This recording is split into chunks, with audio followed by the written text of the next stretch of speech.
Welcome to what to expect in Phase 1 of Season of Discovery.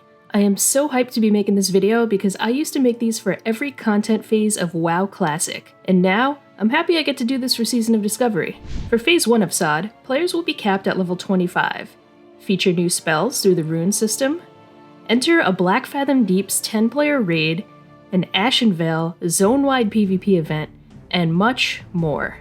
So let's talk about what you can expect between the lines of all that. In WoW Classic, the main character is the world. No, it's not you, champion, the sole savior of Azeroth. The fact that in Classic, you pretty much start out as a nobody is so captivating. Lending a hand to farmers in need, saving crops, defeating local pests. The world is so large, and you feel so small. Every single item, stat point, buff matters. The WoW Classic team recognizes this, and it's the main reason they created level-banded content for Season of Discovery. It allows them to focus on various parts of the world that sometimes may get overlooked, and then create new content around it.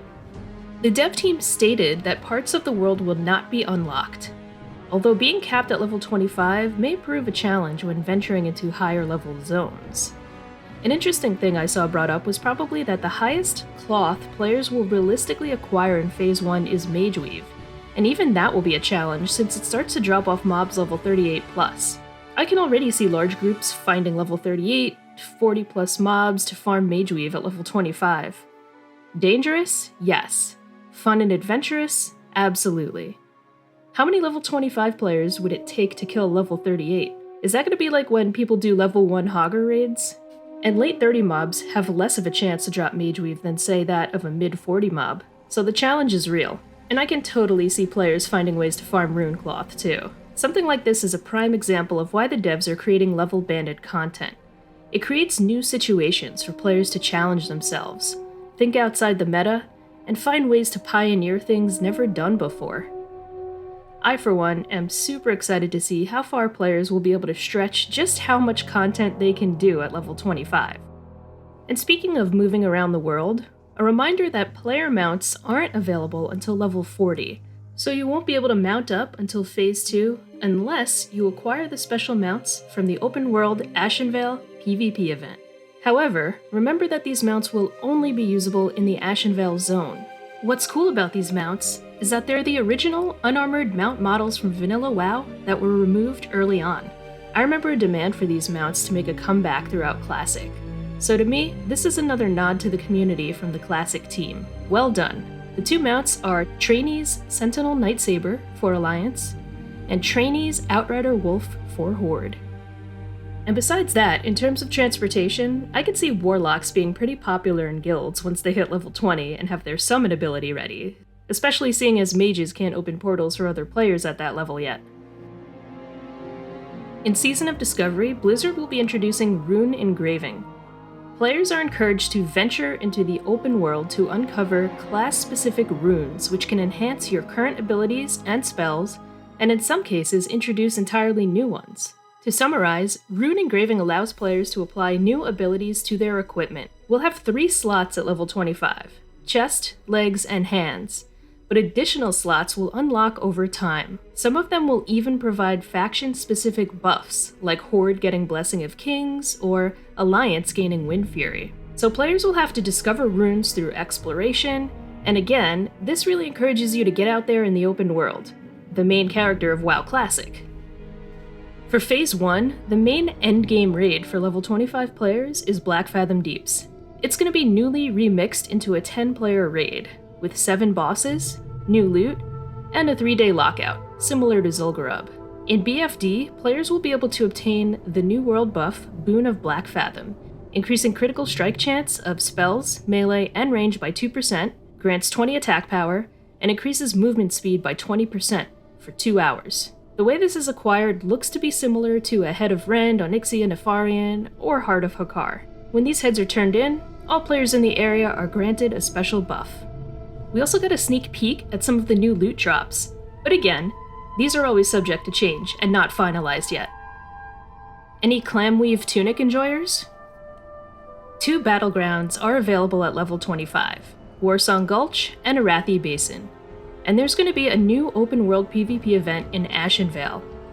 This event will be triggered by PvP kills in the zone. The event will begin with a zone-wide notification, and a leader will spawn for each faction.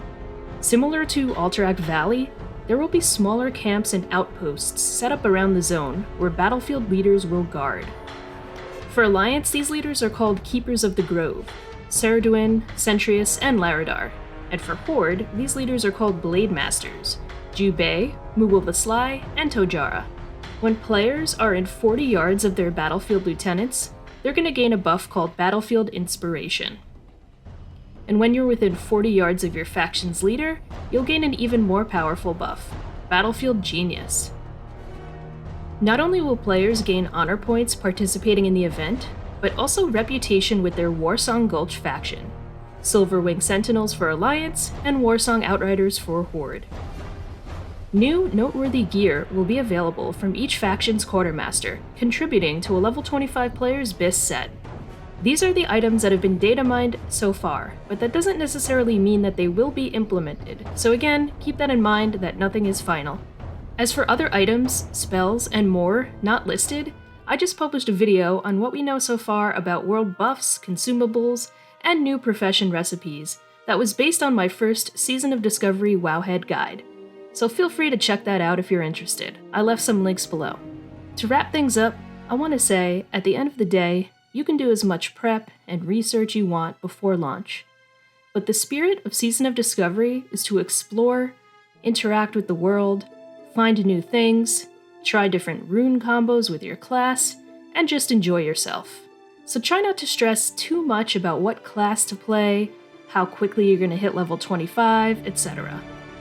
If you find you aren't happy with the first class you make, leveling back up to 25 isn't too crazy of a time commitment, so don't feel the pressure of being locked into something, because you're not. Take your time, enjoy it. This is new classic content for us. And before this video ends, for those who didn't hear, I will be live streaming my Season of Discovery gameplay on Saturday, December 2nd, starting at 4 p.m. Eastern Time. That's 1 p.m. Pacific, and 9 p.m. GMT if you're across the pond from me, over at twitch.tv/QuissyTV. So be sure to mark your calendars and give a follow. You're not going to want to miss it. And that wraps up my what to expect in Phase 1 of Season of Discovery. Expect a Phase 2 video when the time comes. Be sure to subscribe to this YouTube channel so you can stay in the know. Thanks for watching this video. I'd love to hear what you think in the comment section below. Be sure to give it a thumbs up, and most importantly, as I just mentioned, please subscribe to my channel for more WoW Classic news, updates, and to show your support. Socials are also listed in the description below, so keep in touch. Thanks again, have a great day, and I'll see you in Ashenvale.